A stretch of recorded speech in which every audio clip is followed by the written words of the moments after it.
tóxicos. Como vocês já devem ter percebido, né? Todo comportamento tóxico, ele suga a nossa energia, né? Principalmente se a gente está convivendo com uma pessoa ou a gente está próximo de uma pessoa que tem um comportamento tóxico, isso tende a sugar a nossa energia, tá? Então, também é muito comum as pessoas abusivas, né, elas terem um comportamento tóxico. Não quer dizer que toda pessoa que tem um comportamento tóxico é abusivo, não, tá, gente?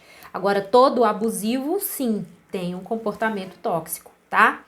Então, isso pode acontecer de maneira direta ou indireta, tá? Esse comportamento tóxico. Às vezes a pessoa, ela arruma desculpas também para esse comportamento tóxico dela ser justificado. Eu vou falar um pouquinho sobre isso também, tá? Então, é muito importante a gente estar atento, tá, gente? Porque uma agressão emocional, você conviver com uma pessoa que tem um comportamento tóxico, pode gerar uma agressão emocional em você. Muitas vezes essa agressão emocional, ela é muito pior do que uma agressão física. Então estejam atentos a isso, tá? Qualidade de vida é tudo, não tem preço, tá, gente? Então, como que a gente reconhece um comportamento tóxico? Por exemplo, primeira coisa, gente, a gente precisa identificar, tá? Porque às vezes a gente nem deixa passar despercebido, releva, mas qual é a principal identidade de um comportamento tóxico? Ele provoca alguma consequência física ou emocional na gente, tá?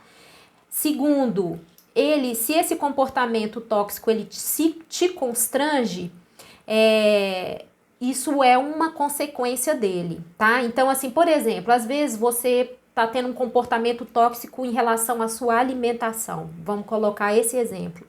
E aí você chegou num sobrepeso.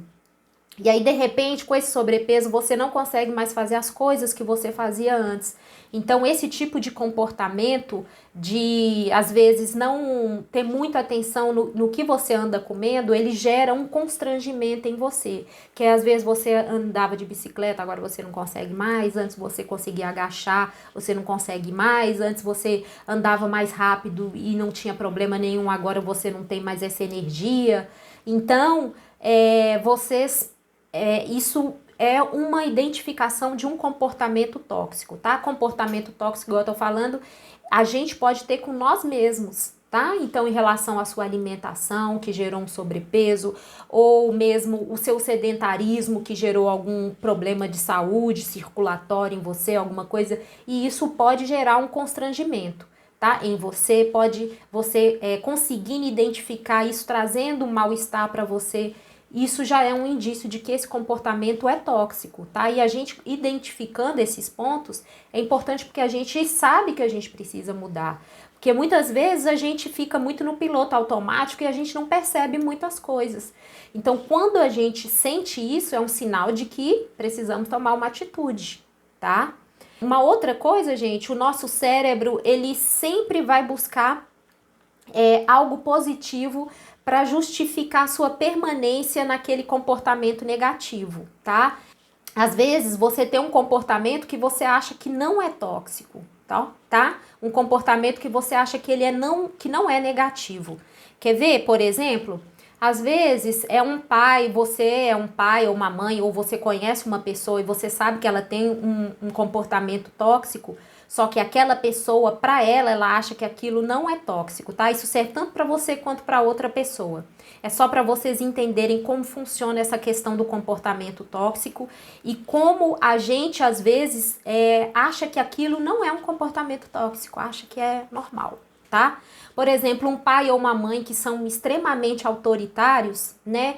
Esse comportamento, vocês acham que ele é tóxico? Que ele é tóxico ou não é tóxico? Ser extremamente autoritário. Um pai que resolve tudo no grito, de repente um pai que fala assim que meu filho apanha em casa para não apanhar na rua. Vocês acham que esse comportamento é tóxico ou não? Escreve para mim aí. Sim, se vocês acham que esse tipo de comportamento é tóxico. O que vocês acham? Sim ou não? Sem querer julgar essa pessoa, tá? Porque um pai, ele sempre quer passar para o filho o melhor, tá, gente? Eu só estou explicando para vocês que às vezes a gente vive um comportamento negativo, um comportamento tóxico, e a gente acha que ele não é, porque a gente consegue justificar aquilo, né, de alguma forma. É tóxico, né, gente? Extremamente tóxico, tá? Por quê? Porque essa pessoa autoritária, esse pai, essa mãe autoritário, eles estão se vendo como educadores, tá? Eles acham que essa é uma forma correta de se educar, tá? Então, esse é um tipo de relacionamento tóxico. A gente pode citar um outro tipo de relacionamento, de comportamento tóxico, desculpa, de outro tipo de comportamento tóxico, seria uma pessoa perfeccionista, tá? Porque o seu nível de exigência é tão grande que essa pessoa ela se conecta melhor com processos do que com outras pessoas, tá? Porque o perfeccionista quer tudo muito organizado, tudo no lugarzinho dele, aquela limpeza impecável, aquelas coisas assim, tudo milimetricamente calculadas dentro de casa, né? Então a pessoa ela não se vê como perfeccionista, tá? Ela se vê como uma pessoa organizada, tá joia? Então, isso daí é uma coisa que a gente tem que ficar atento, tá? Porque esse é um comportamento tóxico, principalmente para você e para as pessoas também que convivem, né, gente, com você. É difícil a gente conviver com uma pessoa muito perfeccionista, não é? E quando a gente é muito perfeccionista, a gente se cobra demais, a gente acaba se matando para chegar num padrão que nunca vai ser atingido. Então, tem que ficar atento com esse comportamento tóxico, tá?